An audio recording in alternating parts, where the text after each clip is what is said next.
आखिर कितने शक्तिशाली थे राजा शांतनु? उनमें ऐसी क्या विशेषता थी कि उन्होंने अपने पुत्र को इच्छा मृत्यु का वरदान तक दे डाला? कैसे आई उनमें इतनी शक्ति? क्या कुरुवंश के सबसे शक्तिशाली राजा शांतनु ही थे? राजा शांतनु के जीवन से जुड़े एक एक रहस्य को जानने के लिए इस वीडियो को अंत तक अवश्य देखें।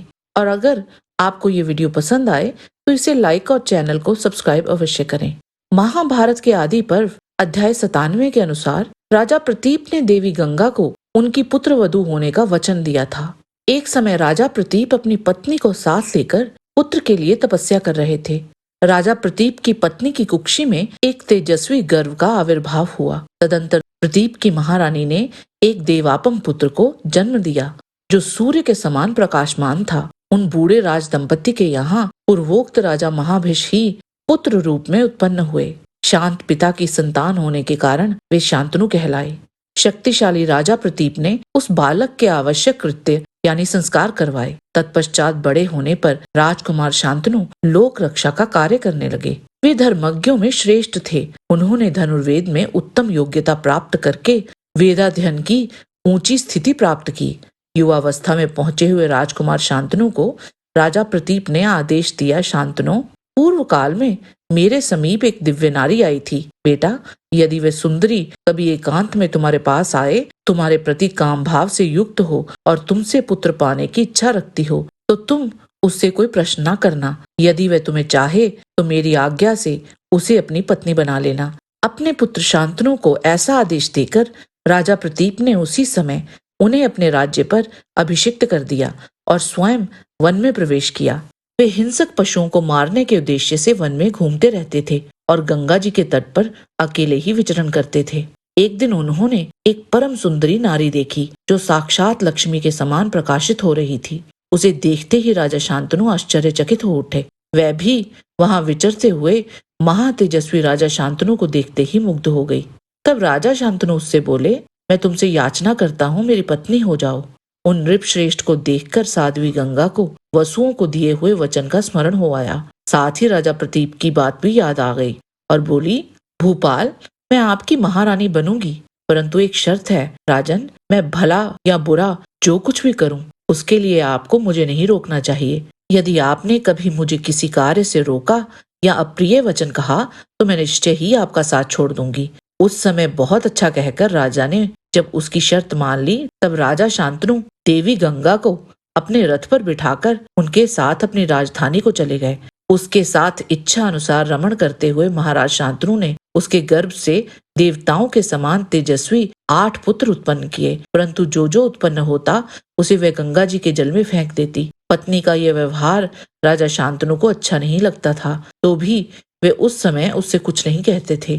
तदंतर जब 8वां पुत्र उत्पन्न हुआ, तब राजा ने अपने पुत्र के प्राण बचाने की इच्छा से दुखातुर होकर कहा, अरे, इस बालक का वध ना कर, क्यों अपने ही बेटों को मारे डालती है। स्त्री बोली, मैं तुम्हारे इस पुत्र को नहीं मारूंगी, परंतु यहाँ मेरे रहने का समय अब समाप्त हो गया है। जैसा कि पहले ही शर्त हो चुकी है, मैं जहनु की पुत्री और महर्षि द्वारा सेवित गंगा हूँ। ये तुम्हारे 8 पुत्र महातेजस्वी महाभाग वसु देवता हैं। वशिष्ठ जी के श्राप दोष से ये मनुष्य योनि में आए थे। तुम्हारे सिवा दूसरा कोई राजा इस पृथ्वी पर ऐसा नहीं था जो उन वसुओं का जनक हो सके। इसी प्रकार इस जगत में मेरी जैसी दूसरी कोई मानवी नहीं है जो उन्हें गर्भ में धारण कर सके। राजन, तुमने 8 वसुओं को जन्म देकर अक्षय लोक जीत लिए हैं। वसु देवताओं की ये शर्त थी और मैंने उसे पूर्ण करने की प्रतिज्ञा कर ली थी कि जो जो वसु जन्म लेगा उसे मैं जन्मते ही मनुष्य योनि से छुटकारा दिला दूंगी। इसीलिए अब वे वसु महात्मा वशिष्ठ जी के श्राप से मुक्त हो चुके हैं। ये पुत्र देवव्रत और गंगादत्त नामों से विख्यात होगा। आपका ये पुत्र अभी शिशु अवस्था में है, बड़ा होने पर फिर आपके पास आ जाएगा। ये सब बातें बताकर गंगा देवी उस नवजात शिशु को साथ लेकर वहीं से अंतर्ध्यान हो गई। राजा शांतनु बड़े बुद्धिमान थे। वे धर्मात्मा नरेश संपूर्ण जगत में सत्यवादी के रूप में विख्यात थे। शांतनु में इंद्रिय संयम, दान, क्षमा, बुद्धि, धैर्य तथा उत्तम तेज आदि सद्गुण सदा विद्यमान थे। वे अत्यंत पराक्रमी थे। उनके समान धर्म पूर्वक शासन करने वाला दूसरा कोई राजा नहीं था। अतः समस्त राजाओं ने मिलकर राजा शांतनु को राजराजेश्वर सम्राट के पद पर अभिषिक्त कर दिया। जब सब राजाओं ने शांतनु को अपना स्वामी तथा रक्षक बना लिया, तब किसी को शोक, भय और मानसिक संताप नहीं रहा। दान, धर्म और तपस्या तीनों के योग से उनमें दिव्य कांति की वृद्धि हो रही थी। राजा शांतनु कुल 36 वर्षों तक स्त्री विषयक अनुराग का अनुभव ना करते हुए वन में रहे। एक समय किसी हिंसक पशु का पीछा करते हुए भागीरथी गंगा के तट पर आए। उन्होंने देखा कि गंगा जी में बहुत थोड़ा जल रह गया है। तदंतर उन्होंने देखा कि एक विशाल काय कुमार दिव्यास्त्र का अभ्यास कर रहा है और अपने तीखे बाणों से समुची गंगा की धारा को रोक कर खड़ा है। वे अपने ही पुत्र को पहचान न सके। वह बालक अपने पिता को देखकर उन्हें माया से मोहित कर शीघ्र अंतर्ध्यान हो गया। तब गंगा जी अपने पुत्र का दाहिना हाथ पकड़े सामने आई। गंगा जी ने कहा, महाराज, पूर्व काल में आपने अपने जिस 8वें पुत्र को मेरे गर्भ से प्राप्त किया था, ये वही है। मैंने इसे पाल पोस कर बड़ा कर दिया है। अब आप अपने इस पुत्र को ग्रहण कीजिए। एक दिन राजा शांतनु यमुना नदी के निकटवर्ती वन में गए।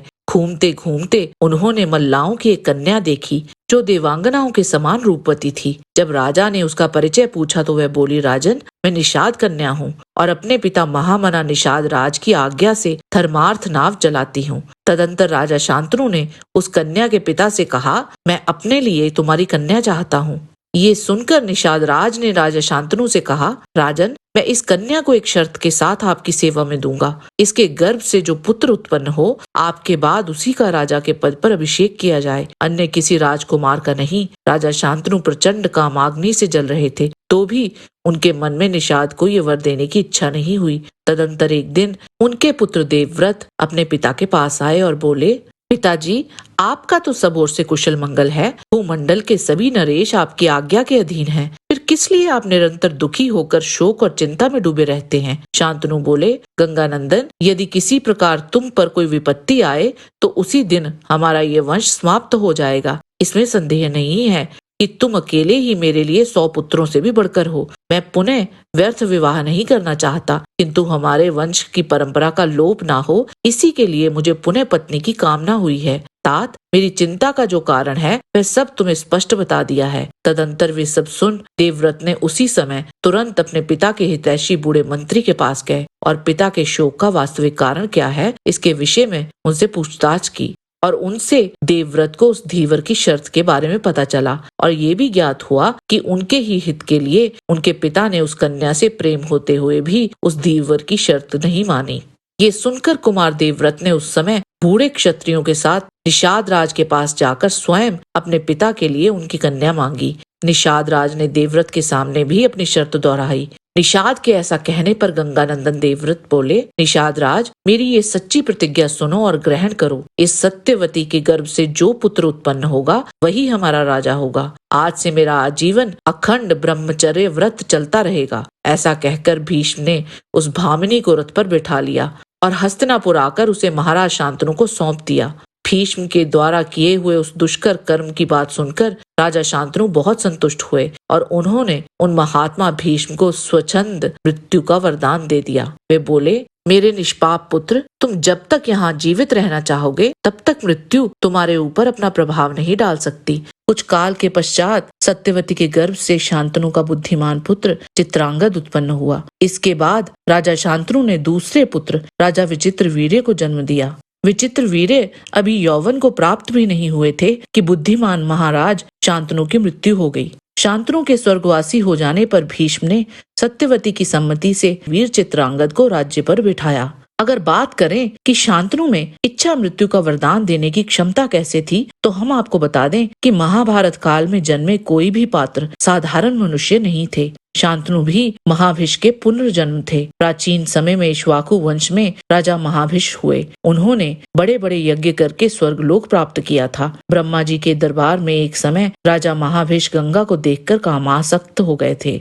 जब ब्रह्मा जी ने ये देखा तो उन्होंने महाभिष को मृत्यु लोक पर जन्म लेने का श्राप दिया और कहा कि गंगा के कारण ही तुम्हारा प्रिय होगा और जब तुम उस पर क्रोध करोगे तब इस श्राप से मुक्त हो जाओगे। ब्रह्मा जी के श्राप के कारण राजा महाभिष ने कुरु वंश में राजा प्रतीप के पुत्र शांतनु के रूप में जन्म लिया। जिस पुरुष ने हजारों वर्षों तक तप कर सत्य लोक को प्राप्त किया हो, वो कोई साधारण पुरुष नहीं हो सकता। यही नहीं, यदि देवी गंगा को उनके कर्मों के कारण हुए दोष के निवारण के लिए उनसे विवाह करना पड़ा, तो ये बात यही दर्शाती है कि राजा शांतनु शारीरिक, मानसिक और आध्यात्मिक शक्ति से युक्त एक महान पुरुष थे और उनके समस्त कार्यों को हमने विस्तार से ऊपर वीडियो में बतलाया है। वे निष्पाप राजा शांतनु निश्चित रूप से ही अपने पुत्र को वो वरदान देने में सक्षम थे, क्योंकि जो कार्य उनके पुत्र ने उस प्रतिज्ञा के रूप में करके दिखाया था, उसके ही समानांतर वर उन्हें उनके पिता से प्राप्त हुआ था। जय श्री कृष्ण। आज के वीडियो में बस इतना ही। आशा करते हैं कि आपको हमारा ये वीडियो पसंद आया होगा। कृपया इसे लाइक और शेयर अवश्य करें। किसी भी प्रकार की त्रुटि के लिए आप सबसे क्षमा याचना करते हुए आपसे निवेदन है कि प्रेम पूर्वक परमपिता परमात्मा को मन में धारण करें और बोलें, वैदिक सनातन धर्म की सदा ही जय।